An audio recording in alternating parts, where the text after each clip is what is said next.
est un professeur associé à Montréal École de Management. Il est l'ancien responsable du Master Management et Marketing de l'énergie. Ancien parce qu'il a pris des nouvelles responsabilités au sein de Tenervis, directeur du développement, c'est ça, et expert en France sur les smart. Je laisse la parole. Merci beaucoup. Merci. C'est un vrai plaisir d'être avec vous ce matin. Donc, je suis enchanté de participer à Midi Expert sur le campus parisien. Donc, on va être ensemble pendant une quarantaine de minutes. Le but, c'est de partager avec vous la vision que j'ai pu collecter à travers différents entretiens, différents projets de recherche sur le secteur de l'énergie.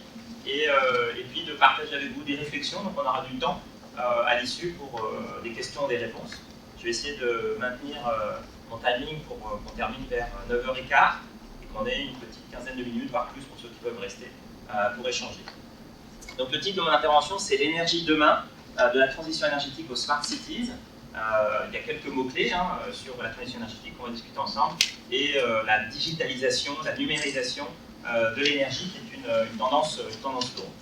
Donc pour me présenter rapidement, comme le disait Céline, donc je suis prof à l'école depuis 2007, en détachement depuis l'année dernière au sein d'un pôle de compétitivité, qui est une association qui rassemble environ 200 adhérents du secteur de l'énergie en Rhône-Alpes, et un peu partout en France, mais l'essentiel des adhérents sont sur Rhône-Alpes, aussi bien Chambéry, où il y a un centre d'excellence sur l'énergie solaire, Grenoble, qui est un centre de référence sur les smart grids, l'hydroélectricité, ou Lyon. On a des adhérents dans différentes filières, des renouvelables et des vecteurs comme l'hydrogène ou l'efficacité énergétique. Et au sein de l'école, j'ai eu la chance de créer et de gérer un master spécialisé en management et marketing d'énergie avec Grenoble INP, qui est l'école d'ingénieurs partenaire sur le campus. Et précédemment, j'ai été consultant indépendant dans la structure que j'avais créée à la fin de ma thèse, parce que j'avais fait une thèse de doctorat en convention CIFRE, donc financée par le groupe GDF Suez, Engie aujourd'hui, mais à l'époque c'était Electrabel, l'opérateur belge qui rentrait sur le marché français en 2002-2003. Et avant ça, j'avais fait différentes missions commerciales. Donc j'ai un bagage de sciences politiques, de management et une spécialisation en stratégie dans le secteur de l'énergie. Donc les propos que je vais défendre aujourd'hui et présenter, ils sont liés à la dynamique du secteur de l'énergie qui vit de profonds bouleversements, bien sûr portés par les innovations technologiques, qui sont inhérentes à la R&D, à l'investissement qui est fait depuis de nombreuses années, mais ces investissements sont fléchés aujourd'hui dans deux grandes directions: la libéralisation des marchés, l'ouverture des frontières en Europe et la dérégulation, la libéralisation du secteur, fait que de nouveaux entrants rentrent, investissent, avec des choix technologiques particuliers, et les technologies mises en place, elles sont orientées dans la lutte contre le changement climatique, donc la réduction des émissions de gaz à effet de serre et la tendance lourde de choix d'investissement. Et donc on va voir en fait à travers l'actualité comment le projet de loi sur la transition énergétique vient créer des opportunités d'affaires pour certains acteurs de cette filière. C'est la première question. On aura un focus particulier sur le rôle des smart grids, qui sont comme une sorte de pierre angulaire des réseaux de demain et du marché de l'énergie de demain, les réseaux électriques intelligents. Et on verra comment la ville est un lieu d'expérimentation et de préparation du système énergétique de demain. Donc la première question, elle traite de la transition énergétique et voir comment cette transformation de notre société est une source d'opportunités notamment. Alors la notion de transition énergétique, elle est liée à une volonté de passer d'un système fondé sur des énergies fossiles, carbonées, le gaz, le pétrole, le charbon notamment, et basculer sur des sources d'énergie renouvelables, l'éolien, le solaire photovoltaïque, la biomasse, une série d'énergies renouvelables, donc disponibles, une énergie de stock et une énergie de flux. Pourquoi? Parce qu'on sait que la Terre étant un monde fini, on est en train d'exploiter plus que durablement nos ressources. Et ce concept de transition, c'est d'assurer pour les civilisations une durabilité, une soutenabilité. C'est lié à un courant philosophique aussi, qui permet de nous projeter vers le monde de demain, Donc il y a des groupes militants aussi qui proposent un scénario futur autour des villes en transition, la résilience locale, la capacité à résister à des crises majeures, d'alimentation en eau, en énergie, de tensions sociales aussi qui pourraient affecter les mondes complexes et connectés de demain. On voit aussi fleurir des concepts qui étaient marginaux jusqu'ici, donc d'économie circulaire qui se développe grandement, ou de permaculture, de nouvelles approches de l'agriculture. Quelques chiffres, 2 chiffres pour avoir des grandes masses. Donc c'est des chiffres de REN 21, une structure qui collecte des données sur les énergies renouvelables.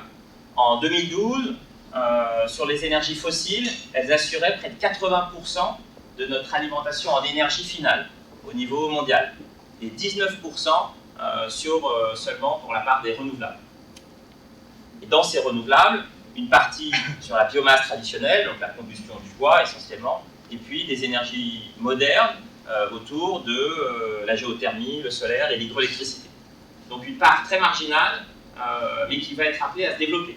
Mais aujourd'hui, on est encore très fortement dépendant des énergies fossiles qui émettent des gaz à effet de serre et qui sont une énergie de stock, comme je l'ai précisé. Sur l'électricité, cette fois-ci, donc on est sur un focus plus particulier, on voit qu'on est aussi dans le même ratio 80-20, un petit peu plus développé dans l'énergie, avec l'électricité renouvelable qui dépasse les 22%, et l'essentiel de l'énergie renouvelable sur la planète, elle vient de l'hydroélectricité. Il se trouve qu'à Grenoble, on a un centre mondial d'expertise sur l'hydroélectricité, avec Alstom Power Hydro, Future-GE, mais aussi d'autres acteurs de la petite et de la micro-hydro. Et j'ai la chance d'animer cette communauté sur Rhône-Alpes. Et on voit que c'est dynamique, c'est une industrie qui a encore un bel avenir, parce que aussi bien à l'international, il y a des beaux projets, que de la modernisation d'équipements et du développement de petits projets hydrauliques. Mais l'essentiel, si on veut encore développer ces capacités de production renouvelable, c'est par le solaire, ici, l'éolien. Les Allemands se sont grandement lancés dans un programme de développement éolien, on le verra, et d'autres sources plus complémentaires. Le Conseil mondial de l'énergie, qui est une association des grands énergéticiens internationaux, a proposé le concept de trilemme énergétique pour caractériser les défis auxquels notre société, le monde, la planète, est exposé. Donc un des enjeux, c'est de répondre à 3 défis de manière simultanée. La sécurité d'approvisionnement et d'alimentation, comment faire face à la disponibilité de la ressource, son accès sur les lieux de consommation, premier point, son abordabilité, son accessibilité financière, parce que ça va coûter de plus en plus cher d'aller chercher certaines énergies ou de développer des énergies locales, et lutter contre ce qu'on appelle la précarité énergétique, fuel poverty en anglais, qui est la difficulté qu'ont certains ménages à pouvoir assurer leur approvisionnement et leur facture énergétique. Et enfin, bien sûr, le respect de l'environnement, donc une soutenabilité à moyen et long terme de nos systèmes énergétiques. Et donc quand on est sur 3 challenges, on doit faire des arbitrages nouveaux. La COP21, la réunion des Nations Unies sur le climat qui se réunit à Paris début décembre, va être l'occasion de négocier entre les grandes puissances, entre la plupart des pays du monde, un nouvel accord sur le climat. On se souvient que Copenhague n'avait pas fini d'aller au bout des choses. Il y a une grosse pression aujourd'hui pour réunir les grandes puissances notamment, les pays fortement émetteurs et ceux qui veulent se développer, pour pouvoir arbitrer et choisir un développement qui limiterait à 2 degrés, l'augmentation de la température moyenne sur la planète. Donc on sait qu'on va vers un réchauffement climatique, mais c'est surtout un dérèglement du climat qui est sous-jacent et qui pose problème et qui doit être intégré dans ces négociations. Alors si on se projette à moyen long terme, pour reprendre un focus sur l'électricité, qui est quand même le vecteur qui se développe le plus rapidement possible, on sait que la demande est en train de doubler entre 2005 et 2035, et on est déjà avancé, en 2015, on voit un petit peu le bilan, et les perspectives de croissance du vecteur électricité sont majeures. Donc on va avoir comme tendance de fond une électrification, un développement du vecteur électrique dans nos sociétés, par tous les équipements qu'on a dans cette salle, liés à notre confort de vie, mais liés aussi à la mobilité.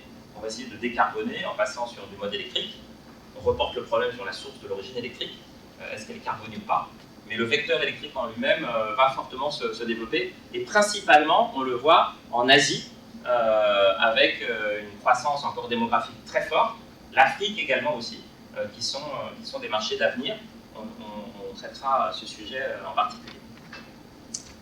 En France, la volonté de l'État a été de mettre en place ce que le gouvernement appelle la transition énergétique, à travers un projet de loi sur la transition énergétique qui est encore en débat, qui pose débat entre dans le Parlement, entre l'Assemblée nationale et le Sénat.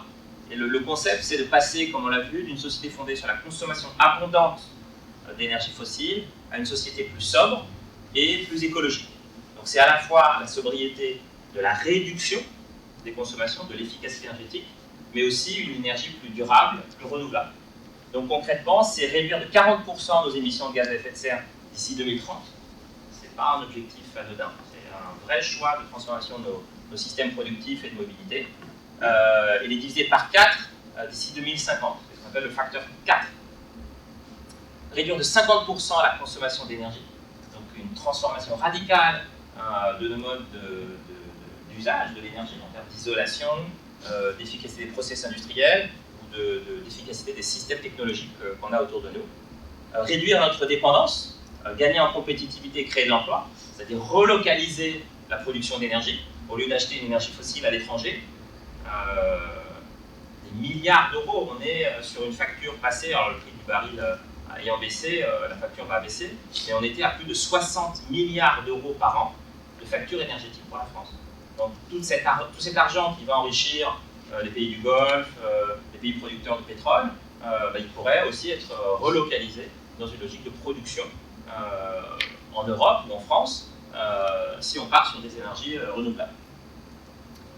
Porter la production d'ENR à 32% d'ici 2030, donc il y a en gros un doublement de la part des ENR dans notre mix énergétique, et réduire en même temps, sur des volontés politiques, la part du nucléaire à 50%.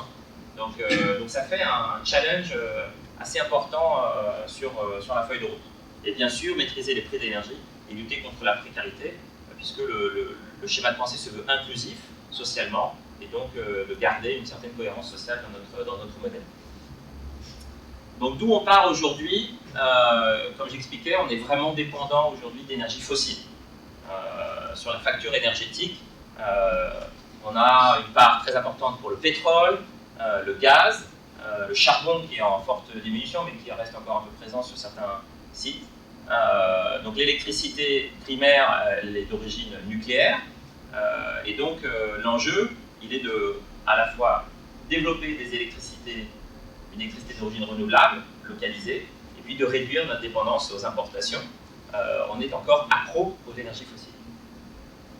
Alors ces énergies renouvelables, notamment électriques, quelles sont-elles? Alors on voit des courbes qui grandissent assez vite. Alors ça c'était jusqu'à 2011-2012.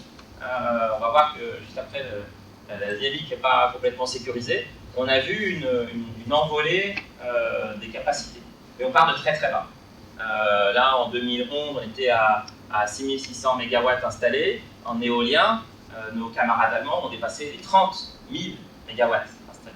Donc on est dans des rapports complètement différents. Idem pour le PV, même si ça a continué de se développer, on part de vraiment bas.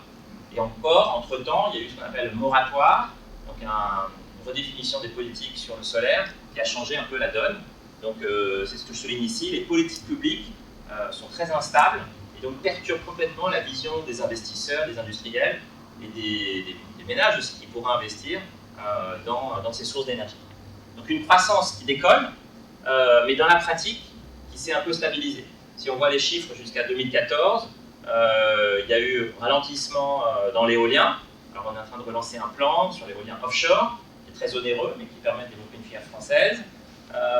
Le photovoltaïque aussi, qui se stabilise, mais le moratoire a donné un coup d'arrêt à cette dynamique de croissance. L'hydraulique, qui est quand même très marginal. Il y avait un projet de renouvellement des concessions hydroélectriques. Finalement, le gouvernement est revenu en arrière, pour des raisons aussi sociales et politiques. Donc il y a beaucoup d'instabilité, et ces revirements perturbent vraiment le choix des investisseurs. Nos camarades allemands, alors là c'est une prévision, hein, dans la réalité il y a toujours une adaptation, mais quand ils se projettent jusqu'à 2050, on voit une réduction drastique des énergies fossiles. Donc le nucléaire, il est prévu de l'arrêter entre 2020 et 2025. Le charbon et la lignite sont en phase de décroissance très rapide, même si à court terme, on l'a vu, ils ont réutilisé sur les années passées leurs centrales fossiles pour faire face à la flambée, à la chute des cours du charbon, ils les ont utilisés. Mais globalement, la tendance, c'est de développer les énergies renouvelables, et les Allemands font un pari sur l'éolien. Donc il y a une filière éolienne très dynamique en Allemagne, essentiellement dans le nord de l'Allemagne et sur la Baltique. Donc il y a une filière industrielle qui se développe très fortement autour de Hambourg, qui est un cluster partenaire de Teneriffe. Donc cette transition énergétique, die Energiewende, comme disent les Allemands, c'est un projet à plus de 320 milliards d'euros d'investissement. Donc c'est un choix de société politique, industriel et comportemental. Aujourd'hui, les Allemands, les ménages allemands, payent 2 fois plus cher leur électricité que les ménages français.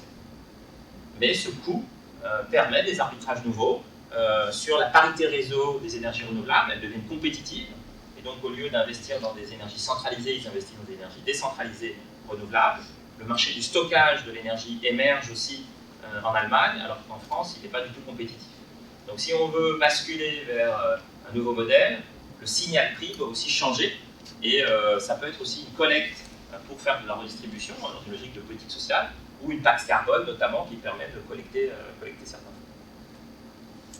Donc en stratégie, on fait souvent une analyse PESTEL, vous connaissez peut-être ce concept, analyse des tendances politiques, économiques, sociales, technologiques ou légales, des évolutions de l'environnement. On voit que les indicateurs sont plutôt verts en fait. Il y a un environnement libéralisé, la fin des tarifs réglementés qui se passe pour les entreprises encore cette année, donc elles vont être obligées de s'intéresser à leur facture d'énergie, à comprendre un peu qui sont les fournisseurs alternatifs et qu'est-ce qu'ils peuvent gagner à renégocier leur contrat. Il y a une politique nationale et européenne ambitieuse. Il y a globalement, alors ça s'est un peu ralenti, mais on est sur une tendance structurelle à la hausse des énergies fossiles face à la demande mondiale et à la disponibilité des ressources, même si les gaz de schiste ont un peu changé la donne. Des attentes citoyennes qui vont vers l'éco-responsabilité et qui ne se transforment pas encore par des achats massifs, mais il y a une sensibilité. Un coût encore élevé des clean tech, des technologies propres, qui ralentit un peu l'accessibilité de ces technologies. Et puis des numérisations qui pourraient réduire les coûts et rendre encore plus accessibles certaines solutions. Le seul point noir, c'est l'état d'esprit dans lequel la France et l'Europe est empêtrée, avec une crise de confiance, un manque d'engagement vers l'avenir, et donc un manque de volonté de basculer vers une transformation. Pour conclure cette première partie, c'est une opportunité de transformer notre système, passer sur les énergies renouvelables, mais avant de passer sur les énergies renouvelables, c'est développer la sobriété, éviter le gaspillage, développer l'efficacité, développer l'isolation, des machines plus performantes pour éviter la faible performance de nos systèmes énergétiques. Donc c'est des opportunités pour des entreprises qui sont liées au service d'éco-efficacité énergétique, donc du conseil, de l'accompagnement dans la gestion des systèmes énergétiques d'entreprise, le chauffage, la climatisation, l'approvisionnement électrique, les combustions gaz. Donc là, il y a des gros efforts qui sont faits dans des sociétés comme Cofeli, du groupe Suez, Dalkia, du groupe EDF, ou IDEX, qui est un autre acteur important. Donc c'est un marché en fort développement. Et bien sûr, toutes les nouvelles énergies renouvelables dont on a parlé, le solaire, PV ou thermique, l'éolien, la biomasse et les biogaz. Donc c'est un changement de paradigme, transformation de notre environnement qui va passer par des choix politiques nationaux, c'est déjà le cas avec un projet de loi, mais des arbitrages européens aussi pour donner une cohérence à un choix de civilisation. Qu'est-ce qu'on veut faire de l'Europe? Est-ce qu'on veut préserver notre environnement, notre qualité de vie, le choix du développement des gaz de schiste et au cœur de ces débats, et puis après de négociations internationales. Et la COP21 est vraiment l'illustration de ces tensions qui pourraient apparaître entre des modes de vie et des modes de développement qui sont quand même différents à l'échelle de la planète. Donc des arbitrages importants sur nos modes de vie, et aussi d'affectation de nos revenus. Si ma facture d'électricité doit monter, je consommerai peut-être moins d'autres choses, de loisirs, de transport, de mobilité. Il y a une sorte de changement de mode de vie qui va s'accompagner de ces nouvelles priorités. Donc voilà un premier point sur le contexte et les opportunités, mais aussi les menaces qui sont associées à ce changement de contexte. Le deuxième point, il est lié à une brique technologique particulière qu'on appelle les smart grids, les réseaux électriques intelligents. En quoi permettent-ils la mise en place de ce nouveau paradigme? Ce qu'on va voir, c'est un projet de civilisation, cette transition énergétique. Ça va s'échelonner sur une vingtaine, une trentaine d'années. On parle d'objectifs à 2030, il y a d'objectifs à 2050. Alors le pôle de compétitivité que j'ai rejoint il y a quelques mois maintenant est un pôle spécialisé sur les technologies de la transition énergétique. La mission du pôle, c'est de favoriser une croissance d'activité. Donc c'est une politique publique qui a une dizaine d'années aujourd'hui, qui vise à développer des emplois dans nos bassins d'activité, donc en région Rhône-Alpes notamment, autour de la transition énergétique. Donc on est un des rares pôles spécialisés. Il y a 5 pôles énergie en France, et on est le pôle qui a le panorama le plus large. Et on réunit des acteurs académiques, des laboratoires, de Grenoble INP, du CNRS, du CEA, des acteurs industriels, comme Schneider Electric, Alstom, des PME-PMI, des écoles, comme Grenoble École de Management. Et on fait travailler ensemble ces acteurs pour porter des projets d'innovation. Les étudiants du master spécialisé Management et Marketing de l'énergie travaillent avec des PME du pôle pour pouvoir développer des solutions innovantes. Donc ils travaillent sur des projets d'innovation avec un donneur d'ordre d'une entreprise du pôle, et ils remettent un rapport au bout de 4-5 mois d'études avec une phase terrain. Et donc en travaillant sur des projets collaboratifs, on fait émerger des nouvelles pratiques et des nouveaux projets en Rhône-Alpes. Alors ces nouveaux projets, on le voit dans notre scope, ils traitent de différentes filières. Côté production du solaire, de la biomasse, de l'hydroélectricité, côté consommation, de l'efficacité énergétique, notamment dans le bâtiment. Et on voit que ces univers se rejoignent sur les réseaux. Donc c'est une maille un peu particulière, on appelle ça les smart grids, les réseaux électriques intelligents. On va voir que c'est un système qui permet de connecter des nouvelles sources de production, au-delà de centrales massives qui distribuent l'énergie. Il y a aujourd'hui l'apparition de nouvelles productions délocalisées, de plus petite taille, qu'il faut intégrer, et puis redistribuer à des nouveaux lieux de consommation qui peuvent être proches ou qui peuvent être loin. Quand on fait des investissements d'ENR offshore, il faut ramener ces énergies, les piloter et les rediffuser dans le réseau. Alors il se trouve que, à la demande de l'Union européenne, la plupart des régions européennes ont développé une stratégie régionale d'innovation, et la région Rhône-Alpes a choisi de se spécialiser sur 7 domaines de spécialisation intelligente. Et parmi ces domaines, il y a le domaine des smart grids, des réseaux intelligents, et le domaine de l'efficacité énergétique. Donc on voit qu'il y a un alignement entre une volonté européenne de se projeter dans l'avenir et la prise de pouvoir, la volonté des régions de mettre en œuvre une déclinaison. Les élections régionales de la fin de l'année vont être aussi l'occasion d'encourager, de soutenir aussi des choix de modernisation et d'investissement dans les infrastructures énergétiques, je l'espère. Donc, un contexte politique qui soutient l'innovation et de la volonté de rassembler différents acteurs. On parle de triple hélice, je parlais des académiques, pédagogiques, de la recherche et de l'industrie. Et en faisant connecter ces acteurs, on peut développer des nouvelles approches innovantes. Et à Grenoble École de Management, on suit vraiment ces écosystèmes, aussi bien côté énergie, avec Tenerdis et les acteurs de l'énergie du master, mais aussi autour des micro-nanotechnologies et du logiciel. On a un écosystème très très riche, avec Minalogic notamment, et Minatech, qui est un campus d'innovation. Et aussi dans la santé, avec sur le 3e pilier du campus Giant, qui est thématisé sur les problématiques de santé connectée notamment. Et donc le but, c'est de préparer les innovations, de faire travailler les compétences scientifiques et les étudiants sur les sujets de demain dans une logique d'innovation ouverte, c'est-à-dire de faire connecter des idées de la part d'étudiants avec des chercheurs et de générer aussi de l'entrepreneuriat dans ce monde. Alors, quand on s'intéresse à la thématique énergie, on voit qu'il y a une diffusion aussi, à côté des technologies renouvelables, des technologies numériques. Et le smart grid est vraiment la connexion en fait, entre un monde de l'énergie et un monde du numérique. Et il y a un prospectiviste américain, Rifkin, qui a parlé de troisième révolution industrielle. Et on voit que la diffusion du smart, du connecté, contribue réellement à ce nouveau paradigme.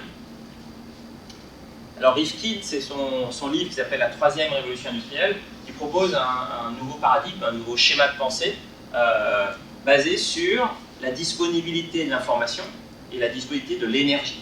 Et en fait, quand il caractérise un peu ces évolutions, il considère qu'on est entré, après la première révolution industrielle basée sur le charbon, en gros, la disponibilité de l'énergie abondante, avec l'imprimerie, on est passé au XXe siècle à la deuxième révolution industrielle, elle fondée sur le pétrole notamment, et le démarrage des équipements électriques.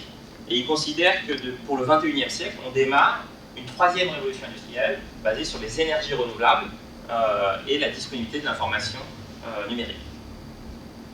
Et il voit qu'il y a différents piliers, donc le solaire, les bâtiments à énergie positive, l'hydrogène, qui est une filière très forte en Rhône-Alpes, les smart grids et la pile à combustible et les véhicules électriques qui vont permettre une mobilité décarbonée.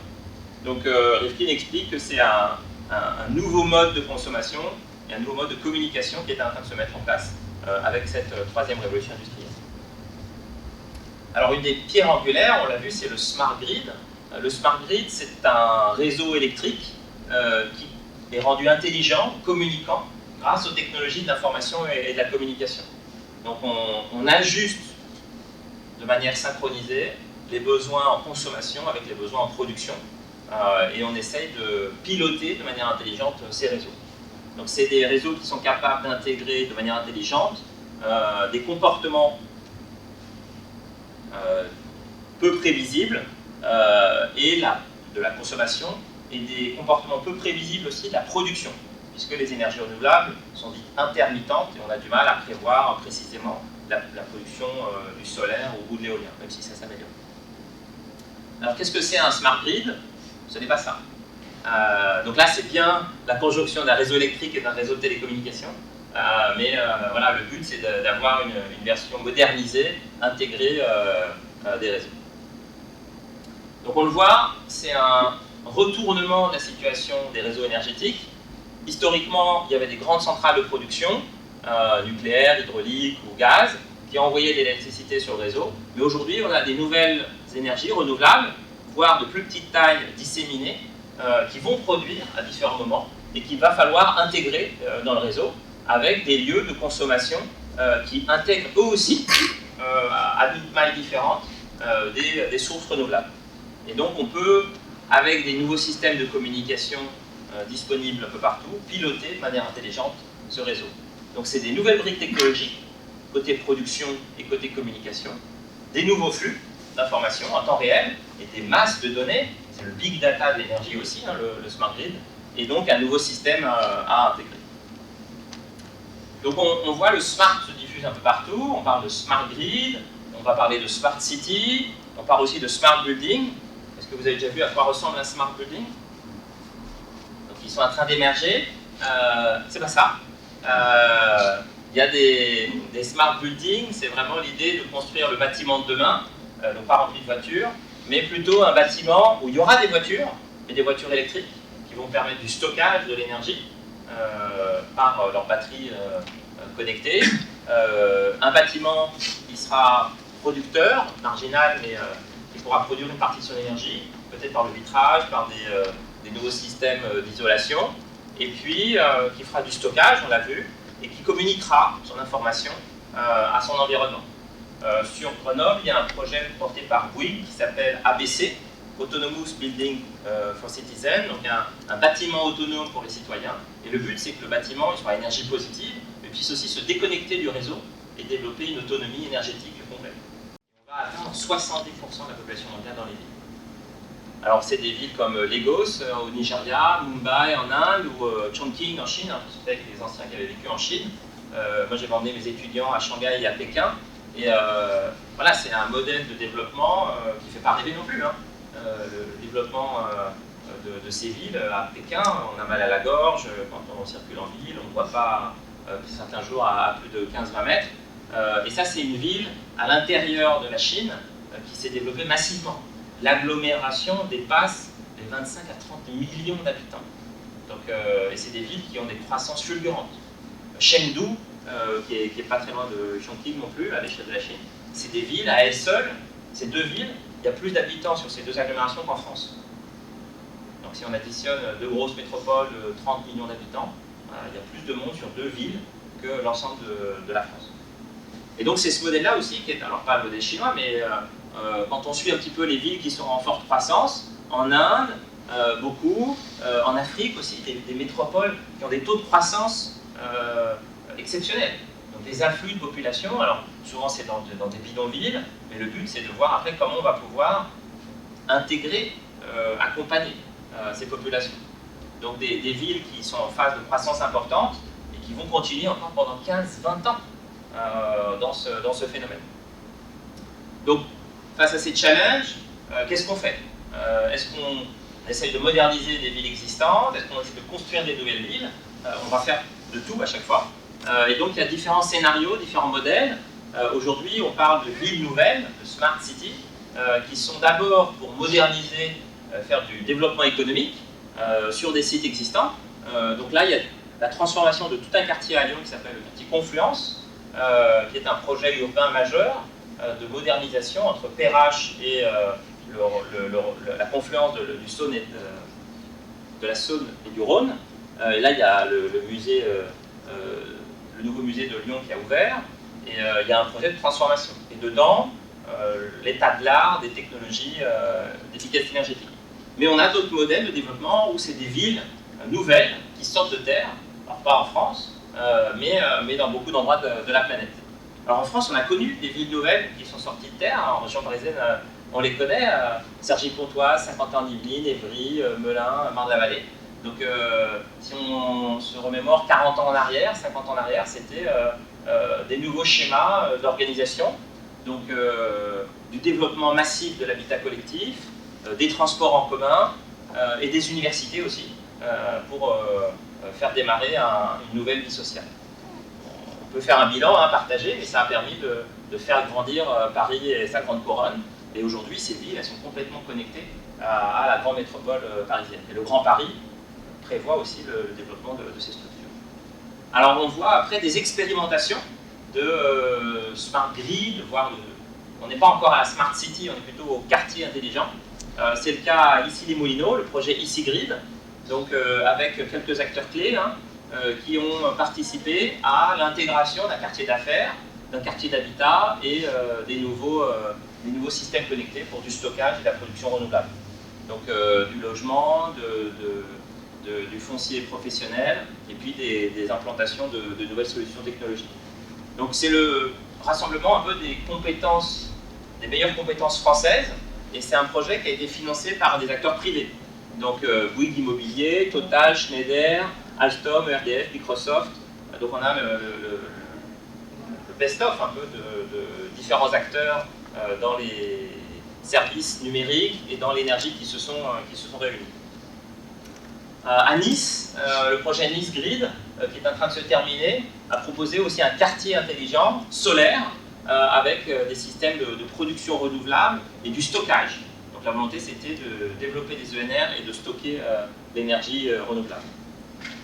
Sur Grenoble et sur Lyon, il y a un autre projet structurant qui est un des plus gros projets français qui s'appelle Greenlis, 40 millions d'euros d'investissement pour pouvoir moderniser Confluence, dont j'ai parlé, mais aussi, alors on ne l'appelle pas la Confluence, on l'appelle la presqu'île à Grenoble, entre le Drac et l'Isère, où on a un même phénomène de développement urbain, avec différents acteurs référents. Et donc le but, c'est de moderniser toute cette presqu'île. À côté de la gare, il y a Grenoble École de Management, le pôle de compétitivité est ici, et puis il y a Schneider Electric qui a ses bâtiments, le CEA, et le but c'est de transformer un petit peu un quartier en ville nouvelle. Donc il y a déjà les grues qui sont en phase de transformation, des investissements dans des nouveaux bâtiments, des nouveaux moyens de transport collectifs qui sont en train de se mettre en place. Et des campus, on retrouve un peu le même schéma. Grenoble INP, l'école partenaire de GEM, vient de sortir son nouveau campus au cœur de cette presqu'île, juste ici, là, pour pouvoir accueillir ses étudiants sur la presqu'île. Mais souvenons-nous, l'essentiel de la croissance va venir des pays émergents. Donc réussir l'approvisionnement en énergie. Vous avez entendu Jean-Louis Borloo qui a un projet visionnaire de développement de l'accès à l'électricité en Afrique notamment. On va devoir intégrer des nouvelles briques technologiques. Le transport propre, un transport décarboné, donc essentiellement hydrogène ou électrique, voire les deux, comme le projet Highway qu'on expérimente entre Lyon et Grenoble de mobilité électrique et hydrogène, de l'assainissement de l'eau, éventuellement de la production de biogaz à partir de boues de stations d'épuration, donc il y a une économie circulaire qui se met en place, et la circulation de l'information.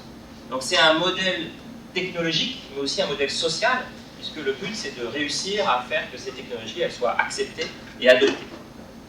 Alors j'ai mis quelques images de projets de Smart City, un projet au Kenya, Bonza Techno City, donc des projets futuristes dans des zones arides aussi, puisque l'essentiel des populations sont dans des zones difficiles d'accès.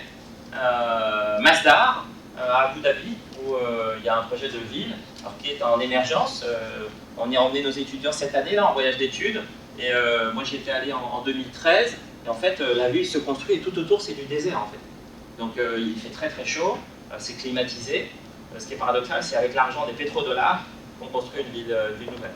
En fait, sans l'argent des pétrodollars, on ne pourrait pas construire cette ville nouvelle. Donc il y a quand même des grands enjeux d'arbitrage des investissements dans ces pays-là. La Corée, qui elle est beaucoup plus riche et beaucoup plus développée, développe à côté de Séoul, à Songdo, un projet de Smart City. Donc on voit que partout dans la planète, essentiellement dans les pays à forte croissance démographique, il y a des projets de Smart Cities qui sont en train d'émerger. Au Brésil, à Mexico, en Russie aussi, un campus innovant. C'est pas sans débat, c'est pas sans vision alternative, puisque en fait ce pro-techno, ce techno-push, fait appel aussi à des réflexions alternatives sur l'âge des low-tech. Je suis en train de finir le livre de Philippe Wicks sur justement les limites du système. C'est-à-dire que ce qui est en train de se construire ne pourra peut-être pas se faire, parce qu'on risque d'avoir des tensions sur les métaux rares, sur les métaux normaux, sur des problèmes de recyclage, si on essaye d'équiper massivement avec des technologies qui sont difficiles à développer. Pierre Rabhi qui propose un modèle complètement différent de société heureuse, de sobriété, et comment concevoir un schéma qui soit quand même vertueux et porteur d'espoir, ce qu'on appelle la société positive, l'économie positive. Alors, en gestion, il y a un courant qui s'appelle l'innovation frugale, le GAD d'innovation, qui propose de penser l'innovation, mais non pas dans une logique du toujours plus technologique, mais avec un système de bricolage, de simplicité, de flexibilité. Et Navi Ranju est un Français aussi, consultant anglais et indien, qui diffuse aussi ses connaissances avec succès. Donc le dernier paradigme, c'est à l'opposé d'un schéma de croissance technologique, c'est proposer des modèles alternatifs, surtout vers les pays développés, de réduire notre empreinte, mais aussi de proposer un modèle pour le reste de la population mondiale qui soit basé sur une sobriété, une décroissance, et voire une économie du peu qui permettrait de garantir au maximum de monde un développement à peu près tolérable. Donc pour conclure, et ce sera le mot de la fin, c'est un monde qui se transforme massivement, le monde de l'énergie, par des volontés politiques, des développements technologiques aussi, et une numérisation. Donc vous allez vivre dans les 10-15 prochaines années encore une transformation majeure de l'énergie, qui va sûrement passer par un renchérissement du coût de l'énergie, qui va donner des opportunités d'efficacité énergétique, d'affecter des fonds à des nouveaux projets, investir dans des énergies renouvelables, mais qui va créer aussi des tensions sociales sur ce monde de demain. Donc il va y avoir des arbitrages à faire dans nos dépenses, dans nos investissements, et un des messages, une des pensées, c'est de voir comment on va réussir cette inclusion, ce travail avec les communautés de citoyens, d'habitants que nous sommes tous, pour éviter une aggravation des tensions sociales qui pourraient apparaître avec cette transition. Donc je vous invite à vous documenter, à échanger, à vous informer sur l'énergie. Il y a quelques magazines en ligne, des documents de référence, des ouvrages qui sont disponibles. Et je vais mettre ces slides sous SlideShare, donc vous pourrez les télécharger librement. Et je suis à votre disposition pour échanger avec vous et vous former, puisqu'on a un très beau master en management et marketing d'énergie à Genève. Merci beaucoup.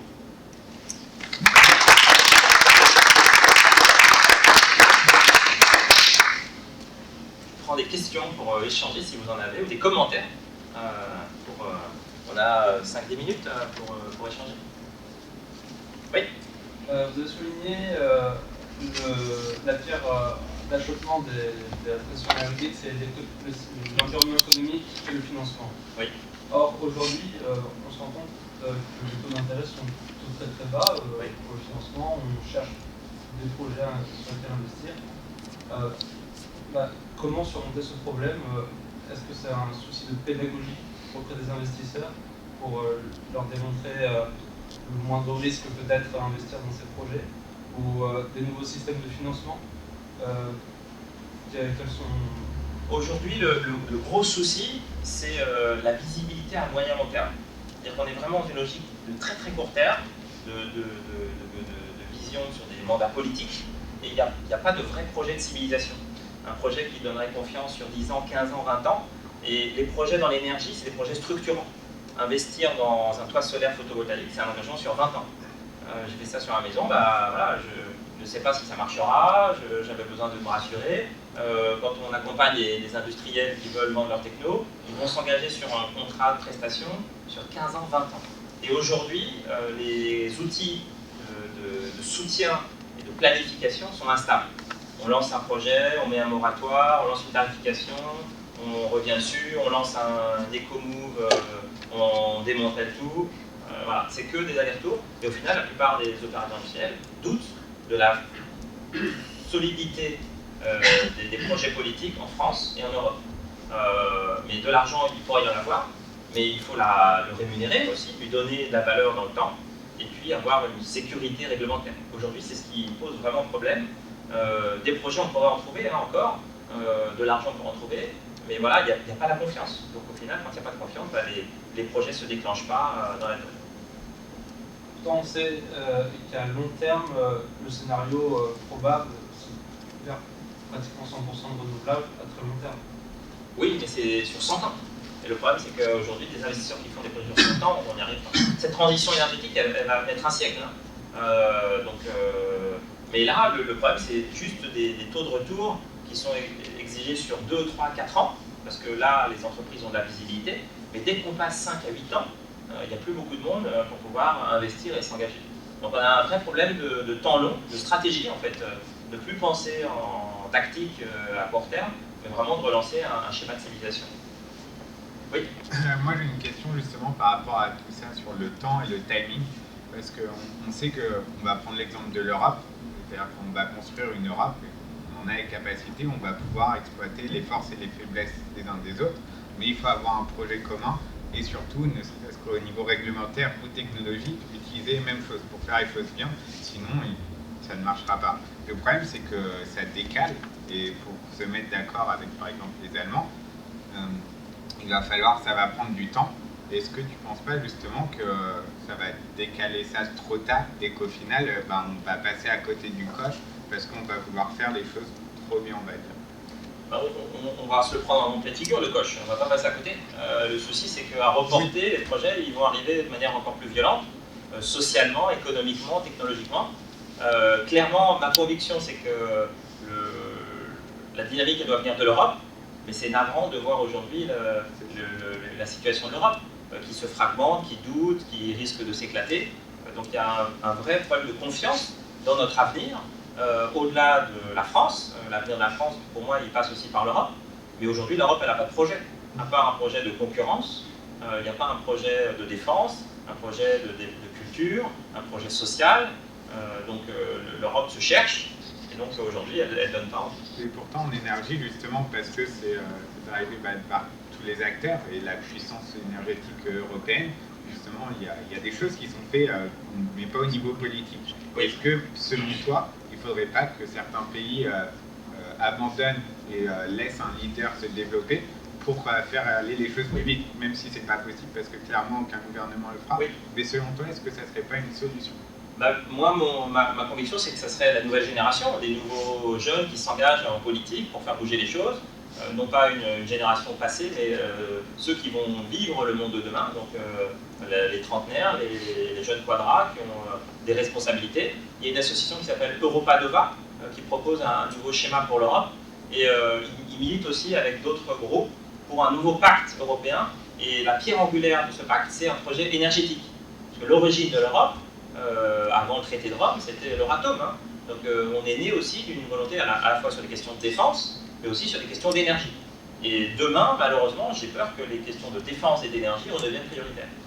Après, la question, c'est comment on les fera. Est-ce qu'on va y aller diviser en développant des tensions avec les Anglais, avec les Allemands ou les Grecs, ou est-ce qu'il y a une vraie démarche européenne intégrée? Mais ça veut dire des arbitrages. On cédera sur certains domaines de souveraineté pour pouvoir gagner un projet européen.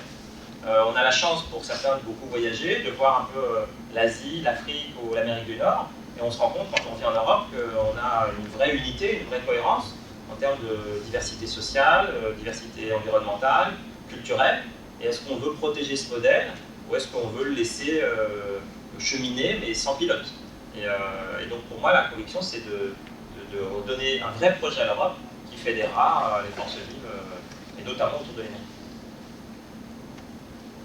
Est-ce que vous pouvez nous parler un peu des acteurs dans le monde des industriels? Est-ce que finalement, si j'entends parler, ce sont les opérateurs, les acteurs, les industriels de l'énergie de demain, oui. Est-ce qu'il peut y avoir transformation des acteurs existants ou est-ce que ce sont de nouveaux acteurs? C'est une très bonne question. Alors j'ai fait une même présentation sur les acteurs en particulier, et en fait on voit qu'ils sont dans un dilemme en fait, de pouvoir saisir les opportunités liées à la transformation, mais c'est des technologies de rupture qui se mettent en place. Ce nouveau paradigme, il fait apparaître aujourd'hui des nouveaux acteurs sur des mailles plus petites, sur des nouvelles technologies, donc des micro-grids, des micro-réseaux, des technologies de plus petite taille qu'il faut intégrer. Et les grands acteurs essayent de saisir ces tendances, mais ralentissent aussi parce que ça va réduire leur modèle. On va passer d'une logique de volume, vendre plus d'électrons ou de molécules, à une logique de valeur. On va vendre du service. L'intégration de plus en plus forte de Cofi dans GDF Suez ou de Dalkia chez EDF répond à cette logique-là. Ça fait plusieurs années que le service énergétique va devenir clé aujourd'hui chez les grands énergéticiens. Donc on a une vraie rupture. Après, on voit aussi des nouveaux acteurs du numérique, parce que la valeur, elle est dans le système d'information qui rentre sur le marché. Et donc il y a des tensions. On parlait de Schneider Electric. Aujourd'hui, les recrutements, ils sont aussi sur du développement, de l'intégration de systèmes, des acquisitions de ces entreprises, elles vont vers du numérique, pas seulement de l'électrotechnique. Donc on voit en fait un grand virage chez les opérateurs. Et puis il y a des pure players, des acteurs dédiés qui naissent aussi dans le conseil en efficacité énergétique. Un Certinergie par exemple aujourd'hui, qui est en phase de croissance importante, se développe sur ces métiers-là, parce que c'est un nouveau marché, sans concurrence réelle pour l'instant, qui est aidé par des politiques publiques, mais qui va grandir avec le diagnostic, l'accompagnement et le pilotage du système. On n'est pas fournisseur d'énergie, on n'est pas fournisseur d'équipement, c'est une logique d'intégration. Donc oui, je pense qu'il y a des nouveaux acteurs qui vont encore plus grandir, mais on voit aussi la volonté des opérateurs en place de ralentir un peu pour pouvoir s'adapter, parce que ça va très vite. Et donc beaucoup sont perturbés. Alors c'est bien d'avoir des grands acteurs, mais il faut voir comment on peut leur donner des opportunités de se transformer. E.ON s'est radicalement transformé en cédant, en structurant une réorganisation interne. D'un côté les énergies fossiles, de l'autre côté les énergies renouvelables. GDF Suez est en train de se réorganiser aussi. Donc on va voir dans les 5 à 10 ans qui viennent des transformations majeures de grands acteurs. Total modestement investi encore sur le solaire avec SunPower qui est présent en France. Mais il va y avoir de plus en plus de virages majeurs vers ces nouveaux métiers si on a toujours un peu de stabilité politique, parce que ils ne vont pas se tirer des balles dans le pied et scier les branches sur lesquelles ils sont assis si demain ça peut se retourner contre eux.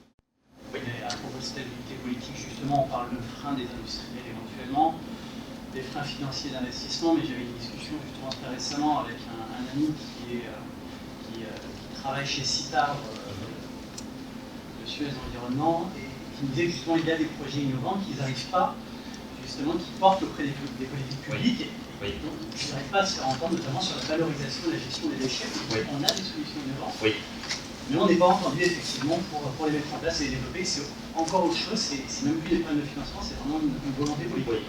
Il n'y a plus de porteurs de projets, c'est ce que je dis. Exactement, j'en suis convaincu, c'est malheureux. Alors il y a des élections régionales à la fin de l'année, Donc il faut pousser aussi des projets dans les débats, dans la préparation avec les candidats, pour qu'ils intègrent ça. Mais indirectement, si on veut que les élus aient du long terme, il faut que les citoyens se mobilisent pour leur demander du long terme. Si on n'est que dans des logiques court-termistes, bah, ils entendent ça et ils proposent ça. Il faut avoir des élus visionnaires, c'est difficile, donc il faut les accompagner pour qu'ils aient des visions et des visions d'avenir durables. Ouais. J'aurais aimé, en tant que membre de Ténergie, j'aurais aimé avoir position sur la place de la France et de ses industriels sur ce marché qui s'annonce gigantesque des smart cities. Oui. On voit qu'à l'étranger, il y a des projets de beaucoup plus grande ampleur qui sont en fait des vastes chantiers de R&D pour les industriels locaux. Oui. Aujourd'hui, face à la modestie des projets français, comment est-ce que vous voyez l'évolution des... comment peuvent se positionner les acteurs français sur ce marché? Alors, j'ai pas une vision aussi négative que vous. Il y a eu un des plans qui s'appelle la Nouvelle France industrielle, et le volet ROI qui a été lancé. Et on essaye, en tant que pôle, d'y contribuer par l'association qu'on appelle Smart Grid France, qui est née. Nous, on avait un interpôle, mais il y a une nouvelle association qui est née sur cette thématique. Et elle décline 10 actions de ce plan. Il y a eu un plan sur les campus Smart Grid, et Ronald a répondu de manière cohérente et coordonnée pour essayer d'être labellisé comme campus Smart Grid, et ensuite bénéficier d'investissements majeurs d'équipement. Donc là, il y a un appel d'offres qui a été lancé, il y a eu 19 dossiers qui ont été déposés, il n'y en aura que 2 ou 3 qui vont être labellisés, donc c'est une grosse compétition, mais ceux qui ne seront pas labellisés pourront profiter de l'action 6 qui s'appelle le déploiement massif dans les territoires, qui est en cours jusqu'à juin et juillet de cette année. Donc là, il y a aussi des fonds financiers de plusieurs, jusqu'à 200 millions d'euros pour déployer des smart grids sur les territoires. Donc c'est de l'argent public qui est fléché. Et derrière, il y a encore toute une série de programmes R&D. Donc au niveau français, il y a quand même déjà une réponse par ce plan. Et il a été maintenu par le ministre Macron, qui a voulu que ces plans continuent. L'autre strate, elle va devoir venir au niveau européen, pour justement essayer de créer ces réseaux de campus. Alors on a la chance en Rhône-Alpes et à Grenoble d'accueillir la KIC Inno-Énergie, la Knowledge Innovation Community, qui est un réseau d'experts, de porteurs de projets innovants dans l'énergie. Et on travaille avec Karlsruhe en Allemagne, Barcelone, Stockholm et en Pologne un campus aussi, pour justement porter des projets d'innovation. Donc l'Europe démarre, ça va s'accélérer encore. Donc si chaque pays a une politique un peu ambitieuse et l'Europe harmonise, il y a espoir qu'il y ait des projets structurants. Et pour répondre encore plus précisément à votre question sur la place des industriels, ça viendra aussi quand voilà, la stabilité de ces projets donnera confiance aux industriels pour y répondre. Ce qui était le cas là sur les projets nationaux, on n'a pas encore un grand projet européen, c'est ce dont j'appelle de mes voeux, en disant voilà, si on a un projet structurant, alors les industriels répondront, parce que pour eux c'est une vraie opportunité d'affaires. Elle se fait pour l'instant à quelques petites mailles. Le but c'est que ça s'accélère aux strates régionales et puis après aux strates européennes. Il est 9h40. Je vous propose d'en rester là pour ceux qui ont des contraintes et je suis à votre disposition encore pour ceux qui veulent échanger de manière informelle.